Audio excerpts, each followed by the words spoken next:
Bismillahirrahmanirrahim. Assalamualaikum warahmatullahi wabarakatuh. Anak-anakku yang berbahagia, pada pertemuan ketiga semester 2 Mapel PAI kelas 12 ini kita akan bahas tentang ketentuan mawaris atau waris dalam Islam. Dalam modul bisa dibuka di halaman 113. Seperti ini. Anak-anakku yang berbahagia, di dalam modul ini kita ditunjukkan pada 4 kompetensi dasar dan 2 tujuan serta ada 9 peta konsep yang harus kita pelajari ya. Namun pada kesempatan kali ini kita uraikan satu-satu. Bismillahirrahmanirrahim. Yang pertama, kompetensi dasar yang harus dicapai oleh anak-anak adalah yang pertama, meyakini kebenaran ketentuan mawaris berdasarkan syariat Islam. Dan nanti setelah kita membaca ini ada teks Al-Qur'annya, maka nanti harapannya adalah anak-anak meyakini dengan sepenuhnya tentang kebenaran ketentuan waris ini berdasarkan syariat Islam. Kemudian yang kedua adalah peduli kepada orang lain sebagai cermin dari pelaksanaan ketentuan waris dalam Islam. Kemudian yang ketiga adalah menganalisis dan mengevaluasi ketentuan waris dalam Islam. Yang keempat nanti mempraktekkan. Nah, dari 4 kompetensi ini tentunya kan di dalam peta konsep juga dibagi menjadi 2 nanti ya. Jadi 9 peta konsep yang ada. Ini nanti kita bahas 5 yang atas akan kita bahas pada pertemuan kali ini. Kemudian nanti untuk yang 6 sampai 9 akan kita bahas pada pertemuan berikutnya. Kenapa demikian? Karena ini pembahasannya cukup panjang. Ya. Ini saya jelaskan dalam fokus pembahasannya. Sekali lagi untuk pertemuan kali ini kita akan fokus pada 5 peta konsep yang pertama. Kemudian nanti untuk 6 dan seterusnya nanti akan kita bahas pada pertemuan berikutnya. Sehingga nanti pada pertemuan berikutnya kita akan praktek untuk menghitung jumlah warisan. Kemudian kalau dibagi untuk para ahli waris itu dapatnya berapa nanti akan kita praktekkan pada pertemuan ke depan. Anak-anakku yang berbahagia, untuk 5 yang pertama adalah pengertian mawaris dan ilmu waris. Kemudian nanti yang kedua rukun dan syarat mawaris. Yang ketiga adalah hal-hal yang menyebabkan saling mewarisi dan menghalang. Yang keempat adalah ahli waris dan bagian warisannya. Kemudian status ahli waris dan jauh dari bagian warisnya. Jadi nanti akan kita fokuskan pada kajian 5 bab yang pertama itu. Baik, kita satu-satu ya. Baik, yang pertama adalah tentang pengertian. Pengertian mawaris secara bahasa yang sebagaimana yang di buku ini. Kenapa saya mengarahkan pada buku? Biar anak-anak juga fokus pada modul yang dimiliki. Meskipun anak-anak tetap dianjurkan membuka buku lain yang bisa dijadikan sebagai tambahan referensi, tambahan bahan wacana, sehingga memperkaya khazanah keilmuan. Mawaris ya, secara bahasa warisan dalam bahasa Arab disebut al-miras, merupakan bentuk masdar dari kata-kata warisa yarisu irsan, mirosan yang berarti berpindahnya sesuatu dari seseorang kepada orang lain atau dari satu kaum kepada kaum lain. Ini secara bahasa ya pengertiannya. Kemudian di kotak ini ada 2 pendapat yang yang memberikan pendapat tentang yang berbeda. Yang pertama itu adalah waris adalah berpindahnya hak kepemilikan dari orang yang meninggal kepada ahli warisnya yang masih hidup, baik yang ditinggalkan itu berupa harta, uang, tanah, dan sebagainya. Kemudian yang pendapat kedua adalah warisan adalah berpindahnya kekayaan seseorang yang meninggal dunia kepada satu atau beberapa orang beserta akibat hukum dari kematian seseorang terhadap harta warisan. Nah, ini secara esensi dari 2 pendapat ini sebenarnya sama secara esensi ya. Jadi intinya adalah berpindahnya hak milik dari orang yang meninggal kepada ahli waris. Nah, sekarang itu tadi pengertian mawaris. Sekarang pengertian ilmu mawaris. Jadi kalau ilmu berarti tadi ilmu yang mempelajari tentang mawaris. Nah, di sini saya bacanya di halaman 116 yang di kotak itu. Pendapatnya ini ada 2 yang dikutip. Pendapat yang pertama adalah ilmu mawaris biasa disebut dengan ilmu faraid, yaitu ilmu yang membicarakan segala sesuatu yang berhubungan dengan harta warisan yang mencakup masalah orang yang berhak menerima warisan atau ahli waris, bagian masing-masing dari para ahli waris itu, dan tata caranya. Pendapat yang kedua, ilmu waris adalah ilmu untuk mengetahui orang yang berhak menerima warisan, orang yang tidak dapat menerima warisan, kadar yang diterima oleh dan cara pembagiannya. Jadi pada prinsipnya ini sama, ya. Jadi secara umum sama. Ini cuman kenapa kok dimunculkan pendapat yang ada dua pendapat yang berbeda ini? Tujuannya adalah agar anak-anak itu lebih kaya dari referensi yang ada. Jadi nanti lebih kaya wacana. Jadi kalau ada perbedaan itu kita tidak bingung atau tidak kupuh dengan perbedaan definisi yang dimunculkan itu. Nah, ini di dalam Irsadul Masail fi Ahkami Fardhu juga disebutkan. Nah, di sini faraid itu secara terminologi adalah bagian yang ditentukan untuk orang yang berhak menerimanya. Jadi apa ya bahasanya? Secara kalau saya melihat pada buku ini Irsadul Masail ini dengan di modul ini, pada intinya tidak banyak perbedaan.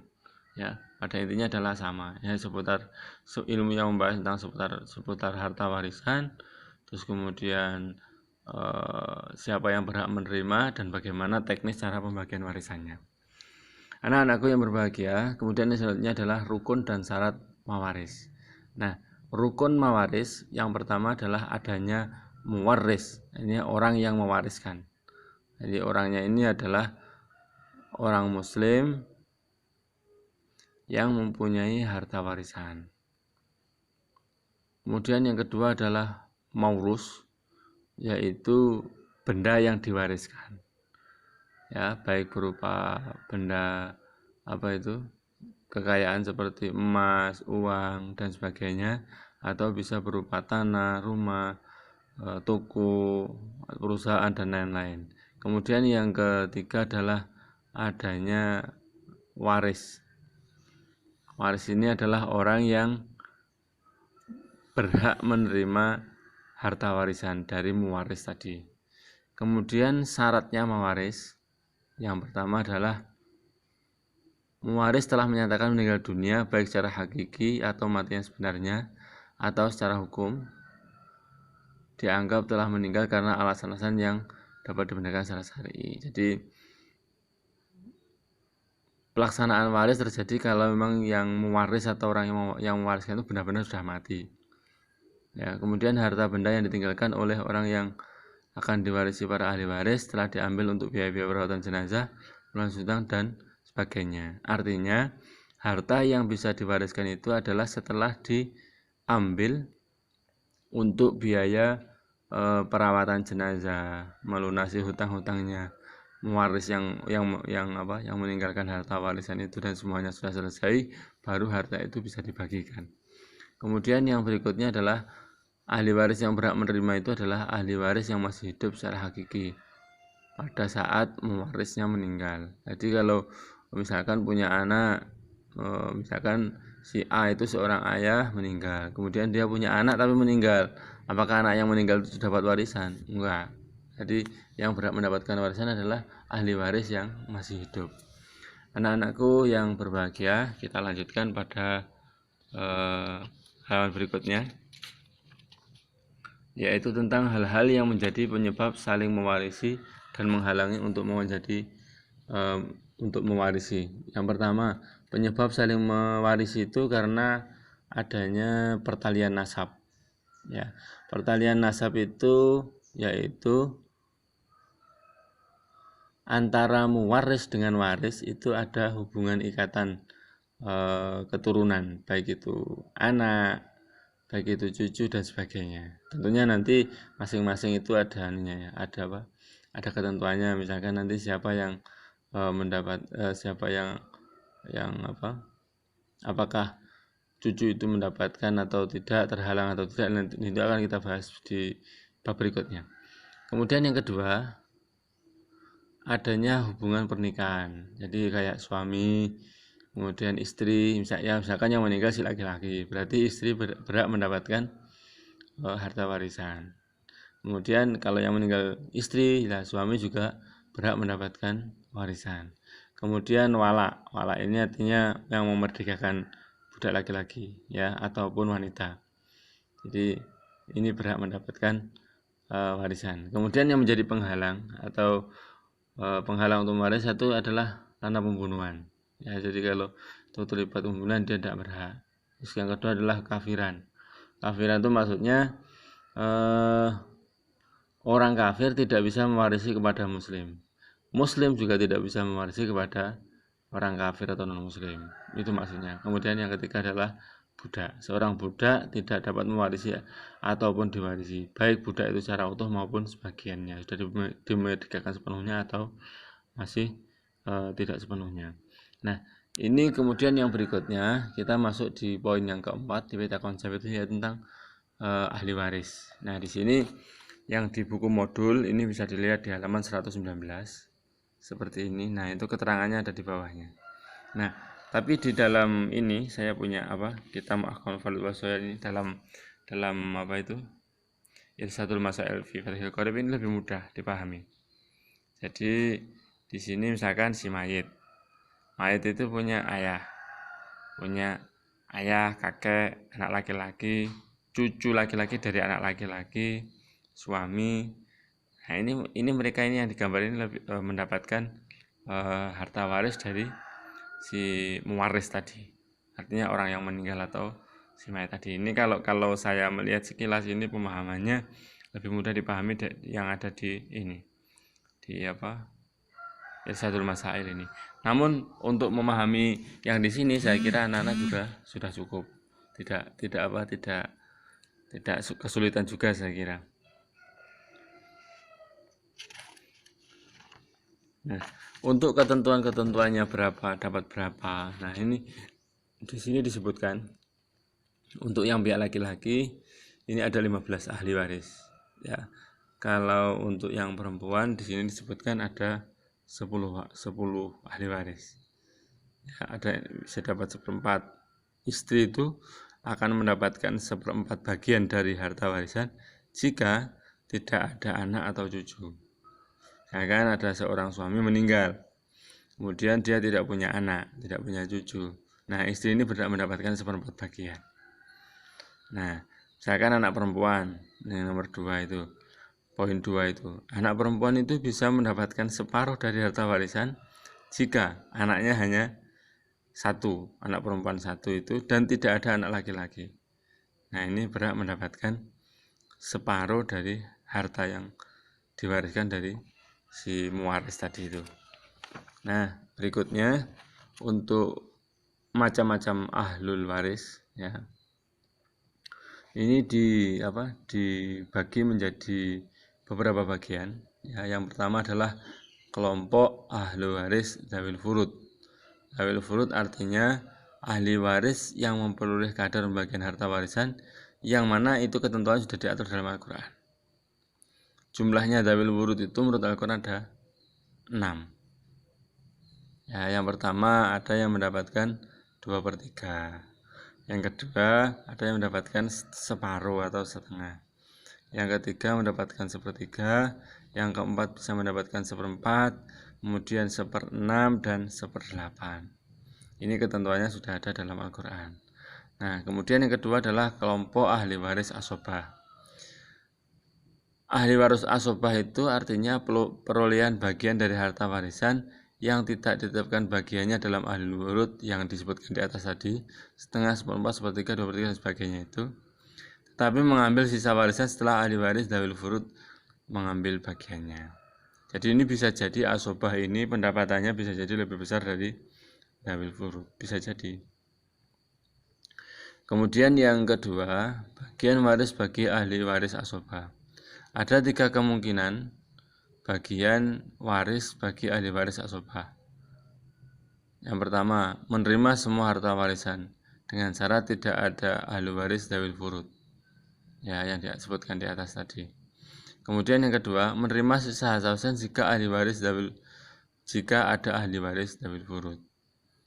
Kemudian yang ketiga, tidak menerima harta warisan sama sekali jika harta warisan sudah habis dibagi para ahli waris dzawil furud tadi. Jadi asobah ini ya bisa jadi dapat lebih banyak, bisa jadi tidak dapat bagian. Kemudian yang nomor 3, pembagian status ahli waris asobah. Yang pertama, asobah binafsi. Asobah binafsi itu adalah ahli waris yang menjadi asobah secara otomatis dan bukan karena ditarik oleh dzawil furud. Ahli waris binafsi ini ada 13. Kemudian yang kedua, asobah bil ghair. Asobah bil ghair adalah seseorang yang menjadi asobah karena ada ahli waris lain yang setingkat dengannya atau ditarik oleh ahli waris tertentu dan dari asobah binafsi. Asobah bil ghair terdiri dari 4 ahli waris. Kemudian asobah mal ghair ini ada 2. Ya. Kemudian ahli yang berikutnya selain ahli waris dzawil furud dan asobah, yang ketiga adalah ahli waris dzawil arham. Dzawil arham itu artinya ahli waris yang agak jauh nasabnya. Salah satu contoh dzawil arham adalah cucu perempuan dari anak perempuan. Ini sangat jauh, ya. Bisa jadi terhalang, bisa jadi nggak dapat, ya. Ketentuan bagi wali waris dzawil arham yaitu dia akan menerima harta warisan apabila ahli waris dzawil furud dan asobah tidak ada. Sebagian ulama seperti Imam Syafi'i dan Imam Malik berpendapat bahwa dzawil arham tidak berhak mendapatkan harta warisan, tetapi dapat menerima warisan dengan jalan wasiat dari mewaris tadi. Misalkan ada cucu perempuan dari anak perempuan yang itu tidak bisa menerima harta warisan karena dzawil arham, karena kedudukannya jauh. Nah, ini dia bisa mendapatkan harta warisan dari mewaris tadi itu dengan melalui jalan wasiat, ya. Atau bisa nanti juga bisa dengan hibah. Tapi ini masalah hibah nanti akan kita bahas di pertemuan berikutnya insyaallah. Nah, berikutnya adalah status ahli waris ditinjau dari terhalang atau tidaknya oleh ahli waris lain. Nah, untuk yang bab ini akan kita bahas pada pertemuan minggu depan. Semoga dari yang disampaikan sekilas ini anak-anak bisa memahami dengan sebaiknya. Terus kemudian nanti untuk latihan pemahaman, anak-anak bisa membuka latihan soal pada halaman berikutnya. Silahkan dicoba. Nanti kalau bisa mengerjakan dengan sebaiknya silahkan dikerjakan, tapi kalau tidak bisa nanti minggu depan pas kita pertemuan tatap muka akan kita bahas lebih detail dan kita kerjakan bersama sambil kita jelaskan. Demikian, semoga bermanfaat. Assalamualaikum warahmatullahi wabarakatuh.